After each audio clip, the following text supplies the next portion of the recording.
첫 번째 경기 헤이렌베인 대 발베이크 분석 시작해보겠습니다. 헤렌베는 지난 라운드에서 강팀인 페예노르트에 패했으며 니콜라이스쿠와 브로워스 등이 역습 상황에서 두 차례 좋은 기회를 만들었지만 상대 키퍼의 선방에 걸렸고 중원 열세가 페인이었고, 그래도 최근 스파르타와 고어 헤드를 연파하는 등 홈에서는 연승을 달리고 있고 이 경기에서는 최하위를 상대하기에 더 공격적으로 나설 것이다. 발베이크는 헤라클레스 원정에서 터진 반더 벤과자와다의 골로 승점 1점을 따냈으며 시즌 내내 원정 전패를 기록 중이었는데 의미 있는 첫 원정 승점을 획득했고, 그러나 그리 인상적인 경기력은 아니었으며 반덴 부이스와 워터스 등 최종 수비는 상대의 공간 침투를 저지하지 못했고 로메라투도 지난 시즌의 존재감이 아니다. 헤렌벤의 승리를 본다.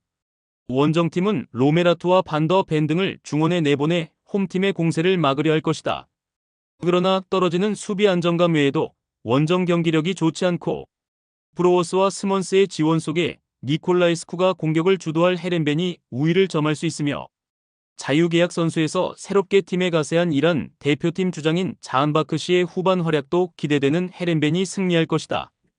두 번째 경기 장파울리 대 홀슈타인 분석 시작해보겠습니다.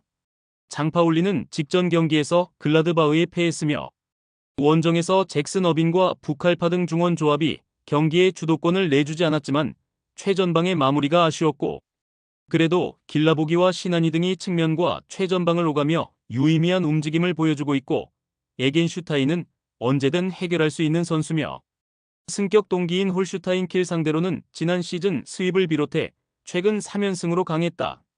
홀슈타인은 홈에서 마인츠에 완패하며 강등권을 벗어나지 못했으며 하이덴하임 상대로 시즌 첫 승을 따내며 분위기 전환에 성공한 것으로 보였는데 이후 다시 연패를 당하며 주춤하고 있고 강등권 탈출을 위해서는 일본 국대 공격수인 마치노를 비롯해 베커와 가고비치 등이 기회를 골로 연결해야 한다.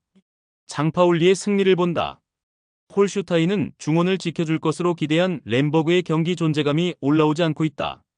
어빈과 부칼파가 더블 볼란치로 나서 경기를 주도할 홈팀 상대로 주도권을 가져오기 어렵고 홈의 이점을 살릴 수 있고 아폴라얀과 길라보기가 측면을 돌파할 장파울리가 승리할 것이다. 세 번째 경기 칼리아리 칼초 대 헬라스 베로나 분석 시작해보겠습니다. 칼리아리는 지난 라운드 원정 경기에서 기분 좋은 승점 1점을 따냈으며 제노아 상대로 끌려다닌 경기였는데 후반 막판 동점골이 나왔고 이번 시즌 팀의 주포 역할을 하는 피콜리가 시즌 3호 골을 터뜨렸고 미들라이커인 라즈반 마린의 활약도 좋았으며 그로 인해 최근 두 경기 연속 멀티골을 기록하며 승점을 따냈고 홈에서 분위기를 이어가려 한다. 베로나는 로마 상대로 승리했었지만 그 이후 두 경기에서 8골을 실점하며 연패했으며 원정에서 패한 건 어느 정도 그럴 수 있다 하지만 인테르 상대로 홈에서 5골을 내주며 완패했고 세다르와 레다벨라인 등 중앙조합이 상대 중원의 침투를 전혀 저지하지 못했고 다닐리우크가 상대 공격수의 침투에 무너졌다. 칼리아리의 승리를 본다. 베로나는 경쟁력 있는 홈과 달리 원정 경기력이 너무 좋지 못하다. 다닐리우크와 마냐니 등 베테랑 수비진도 안정적이지 못하기에 칼리아리 상대로도 어려운 경기가 될 것이며 마린과 가에타노가 중원의 라인을 올리며 공격을 주도할 칼리아리가 홈에서 승점 3점을 챙길 수 있다. 네 번째 경기 랭스 대 랑스 분석 시작해보겠습니다. 랭스는 순위가 내려있지만 지난 라운드에서 강팀인 리옹 상대로 승점을 따냈으며 나카무라, 케이토와 이토 주냐 등 일본 국대 윙어 듀오와 함께 나선 최전방 공격수 디아키테가 중요한 골을 터뜨리며 팀의 승점 획득을 견인했고 다소 부진한 시기도 있었지만 르하브르 원정 승리에 이어 리옹전에서도 승점을 따내며 본격적인 순위 경쟁을 예고 중이다. 랑스는 최근 흐름이 좋지 못하다. 시즌 개막 이후 8라운드까지 무패를 기록하며 선두권을 추격 중이었지만 릴에 패한 이후 4경기에서 3패를 당했으며 단소와 메디나 말랑 사르 등이 나서는 수비가 리그 최상급으로 평가받지만 토마손의 중원 존재감이 다소 떨어진 모습이며 그래도 풀기니와 소토카, 은졸라 등 최전방에서 시너지를 낼 수 있는 공격 조합이 있다. 접전을 본다. 연패를 피하기 위해 랑스가 잘하는 수비 위주로 경기에 나설 것이기에 쉽게 상대에게 분위기를 주지 않을 것이다. 엘 아이나위와 디오프 등 수비 보호에 강점이 있는 중앙 미드필더들이 나와 상대의 침투를 안정적으로 저지할 랑스가 원하는 승점 1점을 따낼 것이다. 다섯 번째 경기 브라이턴 대 사우샘프턴 분석 시작해보겠습니다. 브라이튼은 홈의 강자인 난적 본머스를 원정에서 제압했으며 중앙 미드필더로 나선 발레바가 카드 2개를 받으며 퇴장당하는 악재가 있었지만 부상에서 돌아와 선발 출전한 주앙 페드로와 풀타임을 소화한 미토마의 골이 승부를 갈랐고 그로 인해 순위를 5위까지 끌어올렸고 이제 2위 진입을 노리고 있고 퍼거슨과 엔시소, 아딩그라 등 지난 시즌 잘해준 선수들이 벤치에서 나올 정도로 선수단 전력에 강점이 있기에 3연승에 도전하는 경기다.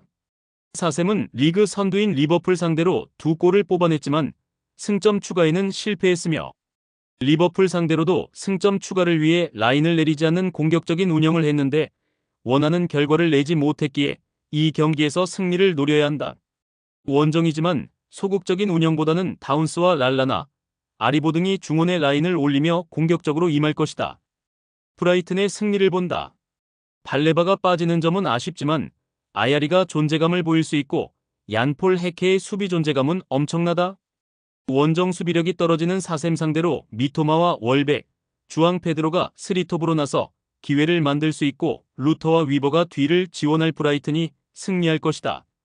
여섯 번째 경기 마요르카 대 발렌시아 분석 시작해보겠습니다.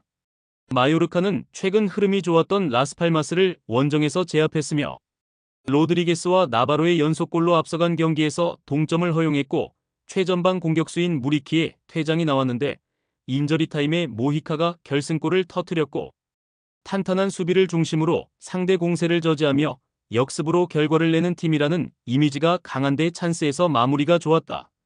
발렌시아는 난적 베티스를 잡고 최하위를 탈출했으며 시즌 개막 이후 부진한 모습으로 기대 이하의 퍼포먼스에 그쳤던 우고 두로가 멀티골을 터뜨리며 부활했고 로페즈의 측면 움직임도 좋았으며 휴식기 동안 팀 정비를 잘한 모습이었는데 폴퀴에와 호세 가야 등 풀백 자원들이 공격적으로 나선 것도 인상적이었다. 접전을 본다. 발렌시아가 베티스전 승리로 반등한 것은 사실이지만 마요르카의 시즌 페이스가 워낙 인상적이기에 원정에서 연승을 가져가긴 어려워 보인다. 특히 마요르카는 코스타의 수비 보호 아래 라일로와 발젠트, 모히카 등이 나서는 수비가 안정적이고 안정적인 수비를 홈에서 보여줄 마요르카가 승점 1점을 가져갈 것이다. 최종 조합은 영상 아래 고정 댓글로 말 걸어주시면 오늘 정보방에서 무료로 공유해드립니다. 제발 손해보면서 토토하지 말고 다같이 웃으면서 즐겁게 베팅합시다. 함께 하실 분들은 부담 갖지 마시고 편하게 말 걸어주세요.